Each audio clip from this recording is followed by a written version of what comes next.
Hello guys, ఈరోజు ఇంట్లోనే హెల్తీగా పిజ్జా ఎలా తయారు చేసుకోవాలో చూద్దాం.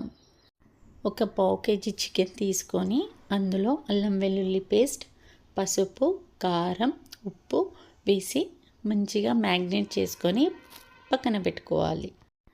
ఇప్పుడు పిండి కలపడానికి ఒక గిన్నె తీసుకొని అందులో మైదా పిండి వేసుకొని ఒక half teaspoon dry yeast వేసుకోవాలి.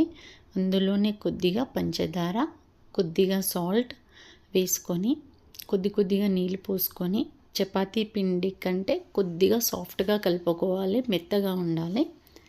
అందులోనే కొంచెం నెయ్యి వేసుకొని మంచిగా కలుపుకోవాలి.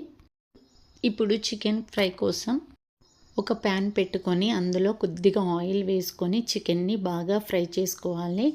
ఎలా అంటే కొంచెం క్రిస్పీగా అయ్యే వరకు ఫ్రై చేసుకోవాలి. అలా ఫ్రై చేసుకున్న చికెన్ని పక్కన పెట్టుకోవాలి. మనం కలుపుకున్న పిండి అనేది పొంగుతుంది, పొంగి సైజ్ అనేది డబల్ అవుతుంది. అలాంటప్పుడు తీసి ఇంకోసారి కలుపుకొని వాటిని ఉండలుగా చుట్టి పక్కన పెట్టుకోవాలి. మనకి ఎన్ని పిజ్జాలు కావాలో అంత క్వాంటిటీ పిండి తీసుకుంటే సరిపోతుంది. ఇప్పుడు కొంచెం పొడిపిండి చల్లుకొని చపాతీ ఎలాగైతే తాల్చుకుంటామో అలాగే పిజ్జాను కూడా తాల్చుకోవాలి.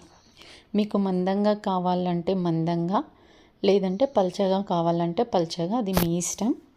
నెక్స్ట్ ఒక గిన్నెకు కొద్దిగా నెయ్యి అప్లై చేసి దాంట్లోనే కొద్దిగా పొడిపిండి చల్లుకొని, ఇక్కడ వీడియో అనేది తీయలేదండి, కొద్దిగా పొడిపిండి చల్లుకొని ఈ చపాతీని దానిపైన వేసుకొని ఒక ఫోక్ స్పూన్తో మనం హోల్స్ అయితే పెట్టుకోవాలి. ఇప్పుడు ఆ పిజ్జా ప్యాటర్న్ పైన పిజ్జా సాస్ వేసుకొని మొత్తానికి అప్లై చేసుకోవాలి.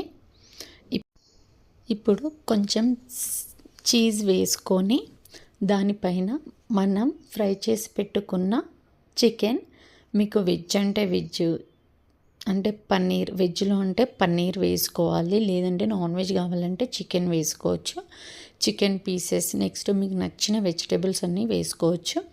కార్న్ వేసుకోవచ్చు, క్యాప్సికమ్, అట్లా టమాటో, అట్లా. నేనైతే ఇక్కడ చికెన్ అండ్ ఆనియన్, క్యాప్సికమ్ వేసుకుంటున్నాను.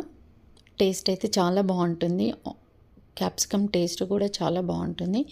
దానిపైనే చిల్లీ ఫ్లేక్స్ వేసానండి మొత్తము. ఇప్పుడు మనకి ఎక్స్ట్రా చీజ్ కావాలంటే మళ్ళీ దానిపైన మనం చీజ్ వేసుకోవాలి. చీజ్ ఎక్కువగా ఉంటే చాలా బాగుంటుంది. మీకు చీజ్ ఇష్టమైతే ఎక్కువ కావాలనుకుంటే ఎక్కువ వేసుకోండి, లేదు మాకు ఇష్టం లేదు అంటే అది మీ ఇష్టం, కొంచెం వేసుకోండి. ఇప్పుడు ఓవెన్లో 180 degrees ఒక 10 minutes కుక్ చేస్తే సరిపోతుంది. ఓవెన్ లేని వాళ్ళు ఒక స్టవ్ పైన ఒక పెంక పెట్టుకొని దానిపైన ఈ ప్లేట్ పెట్టేసి మీడియం ఫ్లేమ్లో కుక్ చేస్తే రెడీ అవుతుంది. నా వీడియో నచ్చినట్టయితే లైక్ చేయండి, సబ్స్క్రైబ్ చేసుకోండి. Thank you.